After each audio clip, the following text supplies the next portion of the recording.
नमस्कार, आप देख रहे हैं एमसीडी न्यूज़। और अब यूपीएससी परीक्षा में पूछे गए सवालों को लेकर एक बड़ा विवाद खड़ा हो गया है देश में। पश्चिम बंगाल की मुख्यमंत्री ममता बनर्जी का कहना है कि इसमें जो सवाल पूछे गए थे वो पूरी तरीके से पॉलिटिकली मोटिवेटेड थे, यानी राजनीति से प्रेरित थे। दरअसल इस यूपीएससी की परीक्षा जो अभी 8 अगस्त को हुई थी, उसमें सवाल पूछे गए थे पश्चिम बंगाल में चुनाव के बाद हुई हिंसा, यानी पोस्ट इलेक्शन वायलेंस पर सवाल पूछा गया था। और इसके अलावा किसान आंदोलन को लेकर भी सवाल पूछा गया था।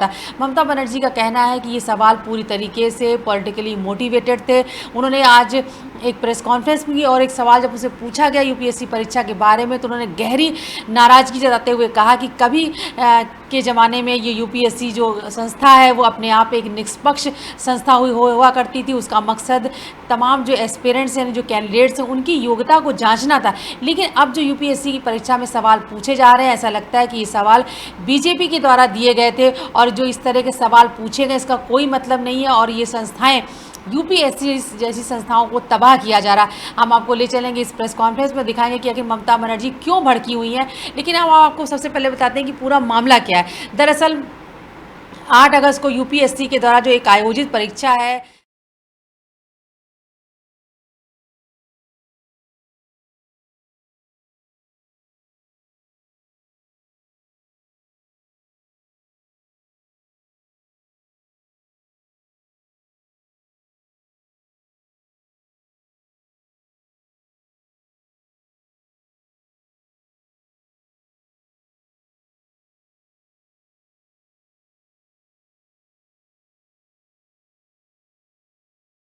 उन पर एक तरह का पॉलिटिकल प्रेशर है और ऐसा लगता है कि जो सवाल पूछे जा रहे हैं वो पूरी तरीके से पॉलिटिकली मोटिवेटेड है और ऐसा लगता है ये सवाल बीजेपी के द्वारा दिए गए। आइए हम आपको सुनाते हैं कि आज ममता बनर्जी ने यूपीएससी के सवालों पर क्या कहा।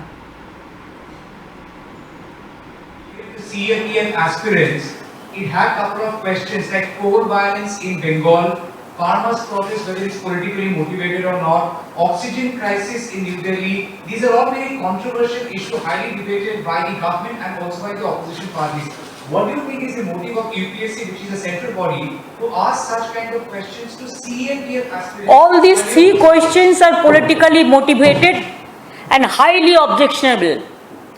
I don't understand how a impartial institution like UPSC, they can question like this.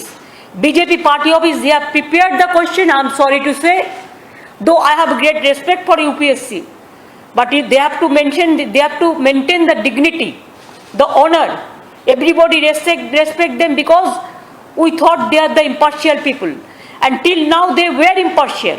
But now if they ask the question that post-poll violence in Bengal, and if they ask the question that farmers issue are violent, if they ask the question Delhi regarding oxygen, don't you think this opposition states is being marked only to give the message to the aspirant candidate for CAPF that you have to give full support to BJP and whatever BJP will say that you have to accept, otherwise you are not been entitled. What is this? Is it sure? I think that anybody can ask the question, even if you go to court also, court will not accept that also. Anybody can go, any candidate can go to the court also, even any common people can go to the court, even any who are doing the social work, especially right to information, they can ask, because this is really, I am shocked to see this question. Sometimes they will ask that there is India, only one citizen is there, tell the names. Every project, you see their name is there. Every project, every scheme, even sky to heaven, even soil to sky, land to sky. Don't you think that there should be some dignity? What is this? Who are doing this nuisance? Do you think that forcefully you will bulldoze the Constitution of India? You will bulldoze the federal structure of India? You will bulldoze the democracy of India?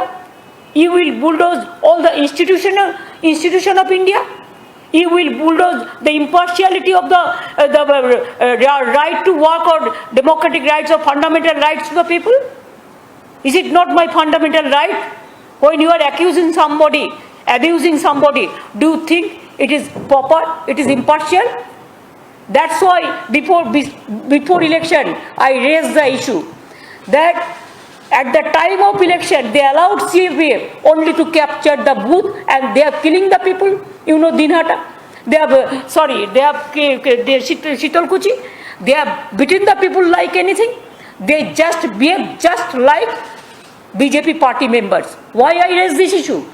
I don't have any ill motive, because I have seen nowadays I am watching how they are behaving. Some people are going through the airport area. Now airport security asking, there are some Bengal reporters who are traveling with me. They have been asked, क्या आप दीदी का supporter है ना मोदी का supporter है? Is it the way to behave? क्या country को क्या दे रहा है? कंट्री को तो खत्म कर रहा है आप लोगों ने. पोस्टपोल वायलेंस कहाँ हुआ? त्रिपुरा में क्या हुआ? देखा नहीं, आंख नहीं है, आंखों में क्या है? छुपा रुस्तम हो गया है.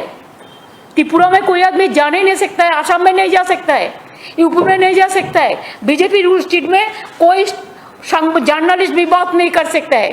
कोई जर्नलिस्ट आपको खिलाफ में लिखता है तो उसको भी अपडेट करा देता है.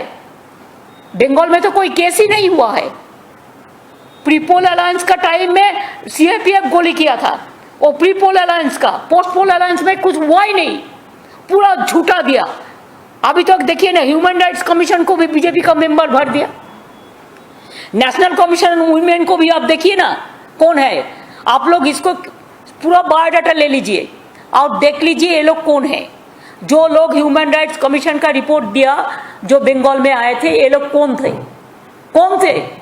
I can challenge it because I know their BJP activities, their ABP activities. I know their Twitter and Facebook handling. I have seen it in my own eyes.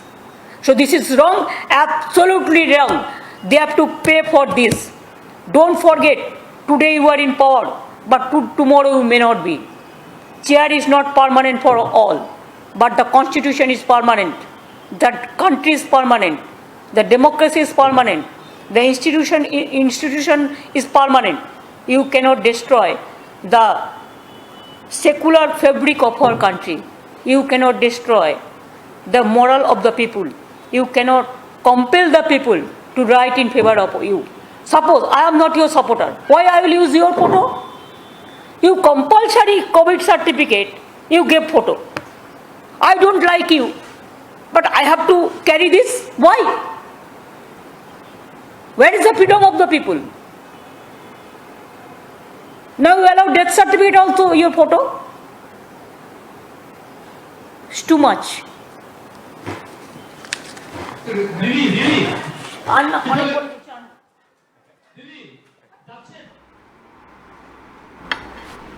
तो ये थी ममता बनर्जी जो यूपीएससी के सवालों पर गहरी नाराज़गी जता रही थी. उन्होंने कहा कि इस तरह के सवाल पूरी तरीके से पॉलिटिकल मोटिवेटेड है. और बंगाल हिंसा पर उन्होंने कहा कि किसी तरह की कोई हिंसा नहीं हुई है. और उन्होंने अन्य राज्यों का जिक्र करते हुए कहा कि जहाँ पे बीजेपी की सरकारें हैं वहाँ पर सवाल पूछे जाने पर पत्रकारों के खिलाफ भी कार्रवाई हो जाती है, मीडिया तक को बोलने नहीं दिया जा रहा है. ऐसे में पश्चिम बंगाल की हिंसा का सवाल उठाना पूरी तरीके से गलत है.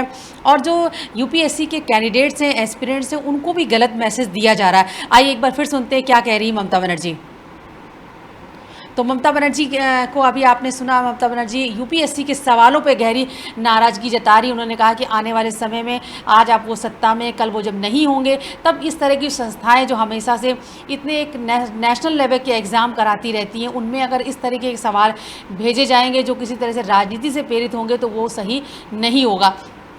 दरअसल क्या हुआ, यूपीएससी की जो परीक्षा जो 8 अगस्त को हुई थी, उसमें 2 सवाल पूछे गए थे. एक तो पश्चिम बंगाल की हिंसा पर था, जिसे 200 शब्दों में प्रतिवेदन लिखने को कहा गया था. और दूसरा सवाल किसान आंदोलन को लेकर था कि 3 कृषि कानूनों के विरोध में जो किसान आंदोलन चल रहा, उस पर राय मांगी गई थी. इन दोनों ही सवालों पर ममता बनर्जी ने कहा कि ये सवाल पूरी तरीके से पॉलिटिकली मोटिवेटेड है, राजनीति से प्रेरित है. उन्होंने कहा कि यूपीएससी ऐसी संस्थाओं को तबाह किया जा रहा है. कभी ये संघ लोक सेवा आयोग यानी यूपीएससी कभी निष्पक्ष हुआ करता था, लेकिन आज ऐसा लगता है कि इसकी जो परीक्षा हो रही है उसमें सवाल बीजेपी के द्वारा भेजे जा रहे हैं और ये सवाल पूरी तरीके से राजनीति से प्रेरित है. आइए एक बार फिर सुनते हैं क्या कह रही ममता बनर्जी. पोस्टपोल वायलेंस कहाँ हुआ? त्रिपुरा में क्या हुआ? देखा नहीं, आंख नहीं है, आंखों में क्या है? छुपा रुस्तम हो गया है. त्रिपुरा में कोई आदमी जा नहीं सकता है, आसाम में नहीं जा सकता है, यूपी में नहीं जा सकता है, बीजेपी रूल स्टेट में कोई जर्नलिस्ट भी बात नहीं कर सकता है। कोई जर्नलिस्ट आपको खिलाफ में लिखता है तो उसको भी अपडेट करा देता है। बंगाल में तो कोई केस ही नहीं हुआ है। प्रीपोल अलायंस का टाइम में सीआरपीएफ गोली किया था, वो प्रीपोल अलायंस का, पोस्ट पोल अलायंस में कुछ हुआ ही नहीं, पूरा झूठा दिया। अभी तक देखिए ना, ह्यूमन राइट्स कमीशन को भी बीजेपी का मेंबर भर दिया, नेशनल कमीशन वुमेन को भी आप देखिए ना कौन है। आप लोग इसको पूरा बायोडाटा ले लीजिए और देख लीजिए ये लोग कौन है। जो लोग ह्यूमन राइट्स कमीशन का रिपोर्ट दिया, जो बंगाल में आए थे, ये लोग कौन थे।